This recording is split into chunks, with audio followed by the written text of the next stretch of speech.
اعوذ باللہ من الشیطان الرجیم بسم اللہ الرحمن الرحیم رب اشرح لی صدری ویسر لی امری واحلل عقدۃ من لسانی یفقہوا قولی۔ حیات الصحابہ رضی اللہ تعالی عنہم، حصہ اول، دعوت کا باب۔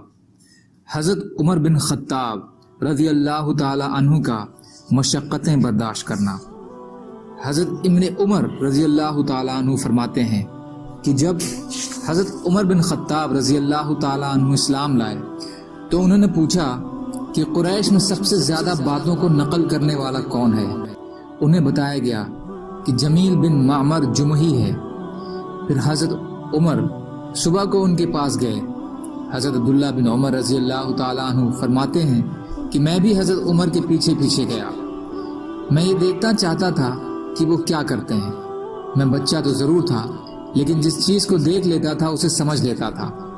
حضرت عمر رضی اللہ تعالی عنہ نے جمیل کے پاس جا کر ان سے کہا، اے جمیل، کیا تمہیں معلوم ہے کہ میں مسلمان ہو گیا ہوں اور محمد صلی اللہ علیہ وسلم کے دین میں داخل ہو گیا ہوں؟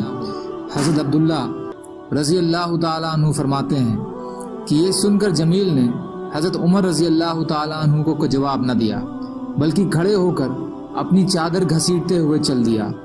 حضرت عمر رضی اللہ تعالی عنہ اس کے پیچھے چل دیے اور میں حضرت عمر رضی اللہ عنہ کے پیچھے پیچھے، یہاں تک کہ جمیل نے مسجد حرام کے دروازے پر کھڑے ہو کر زور زور سے پکار کر کہا کہ اے قریش کے لوگوں، غور سے سنو، خطاب کا بیٹا عمر بے دین ہو گیا ہے۔ قریش کعبے کے ارد گرد اپنی اپنی مجلسوں میں بیٹھے ہوئے تھے۔ عمر رضی اللہ تعالی عنہ نے جمیل کے پیچھے سے کہا، یہ تو غلط کہتا ہے، میں تو مسلمان ہوا ہوں اور کلمہ شہادت اشہد ان لا الہ الا اللہ و اشہد ان محمد رسول اللہ اس کو پڑھا۔ یہ سنتے ہی وہ سب حضرت عمر رضی اللہ تعالی عنہ کی طرف جھپٹے۔ وہ سب حضرت عمر رضی اللہ عنہ سے لڑتے رہے یہاں تک کہ سورج سروں پر آ گیا اور حضرت عمر رضی اللہ تعالی عنہ تھک کر بیٹھ گئے۔ یہ سب مشرک حضرت عمر رضی اللہ تعالی عنہ کے سر پر کھڑے تھے اور حضرت عمر رضی اللہ تعالی عنہ فرما رہے تھے کہ جو تمہارا دل چاہتا ہے کر لو۔ میں اللہ کی قسم کھا کر کہتا ہوں کہ ہم مسلمان 300 ہو گئے تو یا تو تم مکہ ہمارے لیے چھوڑ کر چلے جاؤ گے یا ہم تمہارے لیے چھوڑ کر چلے جائیں گے۔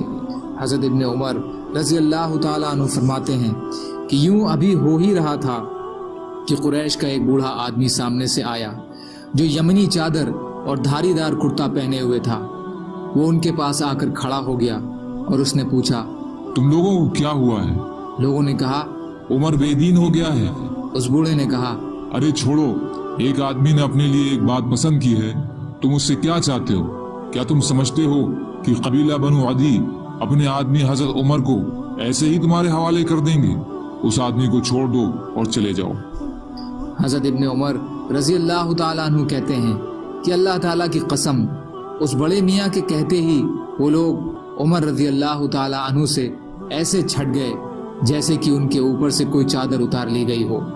جب میرے والد ہجرت کر کے مدینہ چلے گئے تو میں نے ان سے پوچھا، ابا جان، جس دن آپ اسلام لائے تھے اور مکہ کے کافر آپ سے لڑ رہے تھے تو ایک آدمی نے آ کر ان لوگوں کو ڈانٹا تھا جس پر وہ سب لوگ آپ کو چھوڑ کر چلے گئے تھے، وہ آدمی کون تھا؟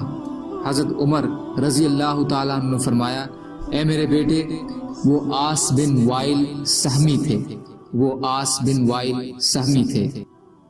حدیث بدایہ حصہ 3 پیج نمبر 82 پر ہے۔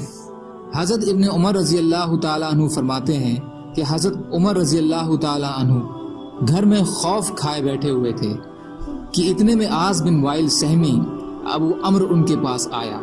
وہ ایک یمنی چادر اوڑے ہوئے تھا اور ایسی قمیص پہنے ہوئے تھا جس کے پلے ریشم کے ساتھ سلے ہوئے تھے۔ یہ ابو عمرو بنو سہم قبیلہ کے تھے اور یہ لوگ جاہلیت کے زمانے میں ہمارے دوست تھے۔ اس نے حضرت عمر رضی اللہ تعالیٰ عنہ سے پوچھا کہ تمہیں کیا ہوا ہے؟ حضرت عمر رضی اللہ تعالیٰ عنہ نے کہا کہ تمہاری قوم کہہ رہی ہے کہ اگر میں مسلمان ہو گیا تو مجھے قتل کر دیں گے۔ تو اس نے کہا، میں نے تمہیں امن دے دیا، اب تمہیں کوئی کچھ نہیں کہہ سکتا۔ حضرت عمر رضی اللہ تعالیٰ عنہ فرماتے ہیں کہ اس کے اس کہنے کے بعد مجھے اطمینان ہو گیا اور میں محفوظ ہو گیا۔ آس گھر سے باہر نکلا تو دیکھا کہ ساری گھاٹی لوگوں سے بھری ہوئی ہے۔ اس نے پوچھا کہ تم لوگ کہاں جا رہے ہو؟ انہوں نے کہا ہم خطاب کے اس بیٹے عمر کے پاس جا رہے ہیں جو بے دین ہو گیا ہے۔ تو آس نے کہا نہیں، اسے کوئی کچھ نہیں کہہ سکتا۔ یہ سن کر وہ تمام لوگ واپس چلے گئے۔ بخاری حصہ 1 پیج نمبر 545۔ سبحان اللہ وبحمدہ، سبحانک اللہم وبحمدک، اشہد ان لا الہ الا انت، استغفرک واتوب الیک۔